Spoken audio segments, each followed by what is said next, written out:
Sebagai negara pengimpor minyak, risiko apa yang harus kita waspadai dengan meluasnya konflik Timur Tengah ini?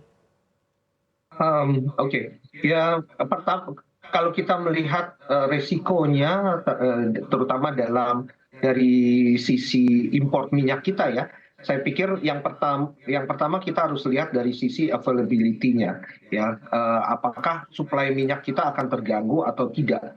Dan,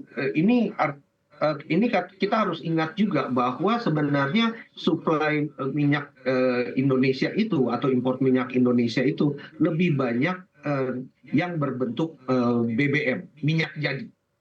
Ya, artinya kita tidak mengimpor langsung dari negara-negara tersebut, dari negara-negara Timur Tengah, tetapi lebih banyak mengimpor dari negara-negara penghasil produk olahan dari minyak bumi tadi, terutama dari Singapura dan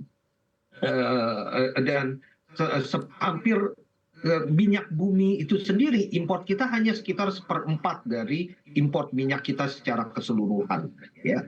Jadi mungkin dari sisi availabilitas nggak terlalu berpengaruh, apalagi kebanyakan dari minyak mentah yang kita import itu sebenarnya bukan datang dari Timur Tengah, hanya sepertiganya yang datang dari Timur Tengah. Kebanyakan itu datang dari negara-negara Afrika seperti Nigeria. Jadi dari sisi supply-nya mungkin kita tidak mengalami permasalahan yang cukup pelik. Tetapi tentu saja ketika kita bicara tentang minyak ini nggak terlepas tentunya dari harganya kan. Dan harga minyak itu di mana-mana akan sama, walaupun kita mendapatkan minyaknya misalnya dari Singapura atau minyak bumi kita dapatkan dari negara-negara Afrika, ya harganya akan menjadi harga harga minyak bumi dunia.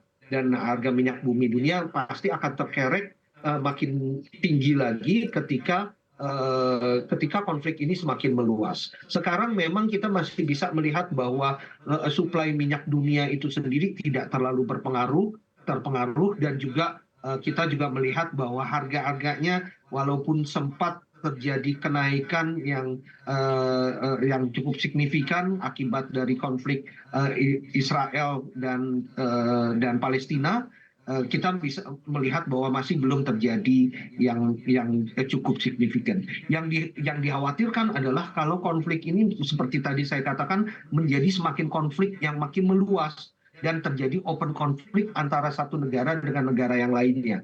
Dan itu yang dikhawatirkan akan bisa meningkatkan lebih jauh lagi harga minyak global secara lebih tajam, secara lebih signifikan. Baik, ekspektasi Anda terhadap kebijakan produksi OPEC Plus seperti apa, Pak Yose? Kelihatannya tidak akan berpengaruh besar sih ya geopolitik ini sampai saat ini paling tidak. Dan ya seperti tadi, karena masing-masing itu juga melihat bahwa mereka berusaha untuk tetap meredam konflik tersebut agar tidak terlalu berpengaruh kepada perekonomian dunia. Tapi kita juga bisa melihat dengan adanya beberapa serangan-serangan terhadap Iran sendiri, apakah Iran kemudian akan meningkatkan aktivitasnya melalui proksi-proksi mereka, atau jangan-jangan malah memulai konflik terbuka dengan negara-negara lain di sekitarnya. Itu yang masih perlu kita cermati tentunya. Baik, saat ini kita masih belum bisa melihat seperti apa, namun yang dikhawatirkan ini apabila ternyata konflik ini meluas terhadap negara-negara di Timur Tengah. Lalu antisipasi apa yang harus disiapkan pemerintah Indonesia, terutama terkait dengan suplai minyak kita? Seperti tadi saya katakan, sebenarnya kalau masalah supply-nya sih nggak terlalu mengkhawatirkan ya, karena kita memang sekarang ini masih mensuplai sekitar 25% dari minyak bumi kita yang datangnya dari daerah Timur Tengah. Tapi kebanyakan itu sudah datangnya entah itu dari Amerika Serikat ataupun juga datang dari Afrika, negara-negara Afrika ya, ataupun juga dari negara-negara yang lainnya. Dan tapi tentunya produk turunan minyak seperti BBM itu juga akan terpengaruh juga, terutama import kita yang datangnya dari Singapura. Apakah kemudian Singapura bisa maintain supply dari minyak bumi yang mereka butuhkan untuk memproduksi turunan-turunan minyak bumi ini seperti BBM itu tentunya cerita lain. Tetapi kita juga bisa lihat bahwa availability dari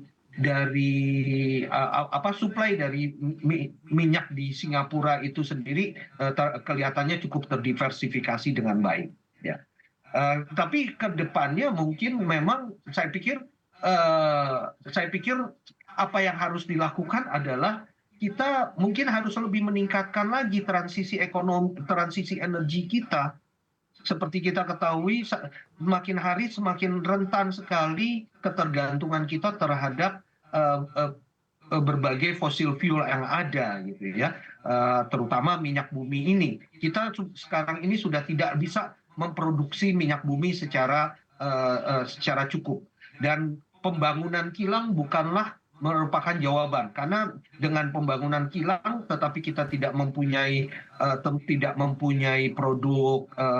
produk hulunya seperti minyak bumi, akhirnya hanya akan menyebabkan ketergantungan kita kepada produsen-produsen minyak bumi.